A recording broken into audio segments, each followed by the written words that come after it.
మాకు థర్డ్ ఫ్లోర్‌లో అయితే రూమ్ దొరికిందండి. మేము ఎప్పుడొచ్చినా సరే ఎంఎస్ లాడ్జ్‌లోనే రూమ్ తీసుకుంటాము. ఎందుకంటే ఇక్కడ తెలుగు వచ్చిన వాళ్ళు కూడా ఉన్నారండి. అందుకని మేము 3 ఇయర్స్ నుంచి వస్తున్నాం కదా! మాకు తెలుసు అన్నమాట.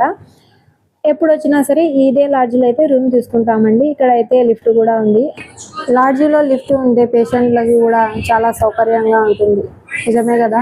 అందుకని ఇక్కడ అంతా చూడండి. ఇక్కడ హాస్పిటల్ చుట్టుపక్కల అయితే మొత్తము లాడ్జ్‌లేనండి. మనం ఏ లాడ్జ్‌లో పోయినా చూడండి అన్నీ వచ్చి 4థ్ ఫ్లోర్, 5 ఫ్లోర్ అలా అయితే ఉంటాయి.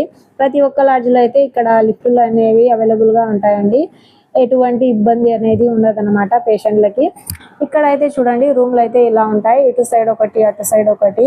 రూమ్‌లు కూడా చాలా నీట్‌గా, క్లీన్‌గా అయితే ఉంటాయండి. ఇక్కడ ఫెసిలిటీ అయితే చాలా బాగుంటది. అలాగే చూడండి రూమ్స్ అయితే ఎన్నున్నాయి. ఇక్కడ లిఫ్ట్ అయితే ఉంది. మాకైతే లాస్ట్ రూమ్ అయితే దొరికిందండి. 31 మా రూమ్ నెంబరు. అక్కడైతే మాకి అయితే రూమ్ దొరికింది. చూడండి ఇక్కడైతే ఇది కిచెన్ కూడా ఉంటదండి. ప్రతి ఒక్క అంటే కొన్ని లాడ్జ్‌లలో ఉంటాయి. కొన్ని లాడ్జ్‌లలో అయితే వంట చేసుకోనికి అలౌ చేయరండి. ఇక్కడైతే కిచెన్ కూడా ఇలా పెట్టారన్నమాట.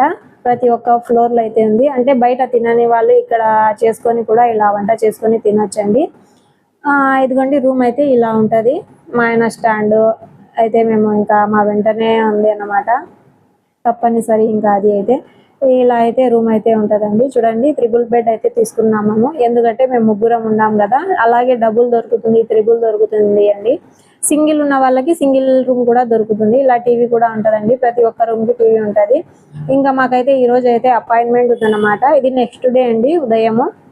ఈరోజైతే మాకు అపాయింట్‌మెంట్ ఉంది. ఇప్పుడు డాక్టర్ దగ్గరికి వెళ్తే మా ఆయనకొచ్చిన ప్రాబ్లమ్ గురించి మేము చెప్పాలి. చెప్తే ఇంకా ఆయన ఏం చెప్తారో ఏమో ఆ తర్వాత అయితే తెలుస్తది. నెక్స్ట్ వ్లాగ్‌లో అయితే నేను చెప్తానండి డాక్టర్ ఏం చెప్పారేమోననేది. ఇప్పుడైతే మేము ఫ్రెష్ అప్ అయితే ఇంకా వెళ్తున్నాము హాస్పిటల్‌కి. వెళ్తూ ఇంకా టిఫిన్ చేసి ఇంకా బయటనే అయితే వెళ్ళాలని అనుకున్నాము. ఇలా కూరగాయలు అలా ఏదైనా చూడండి ఇక్కడైతే టిఫిను ఇలా బట్టల కాడ్నుంచి ఏ వస్తువైనా మనకి ఇక్కడ అన్నీ ప్రతి ఒక్క వస్తువు దొరుకుతాయండి. రేట్లు కూడా ఎక్కువ ఏమి ఉండదు. పర్వాలేదండి. తక్కువనే ఇక్కడ. రూమ్‌లు కూడా మనం తీసుకుంటాం గదా! దానికి రెంట్ కూడా తక్కువనండి. బయట హైదరాబాద్ అలా వేరే ఊర్లతో పోలిస్తే ఇక్కడ మాత్రం తక్కువనేనండి. పర్వాలేదు మనలాంటి వాళ్ళకి. కాకపోతే ఇక్కడ నెలల తరబడి ఉంటారండి. ఎవరొచ్చినా సరే ఒక్కరోజు, 2 రోజుల్లో అయిపోదు. అంటే పరిస్థితిని బట్టి వాళ్ళకొచ్చిన ప్రాబ్లమ్‌ని బట్టి అయితే ఉంటారండి. అలాగే మేమైతే వెళ్తున్నాము. నెక్స్ట్ వీడియోలో అయితే చూడండి.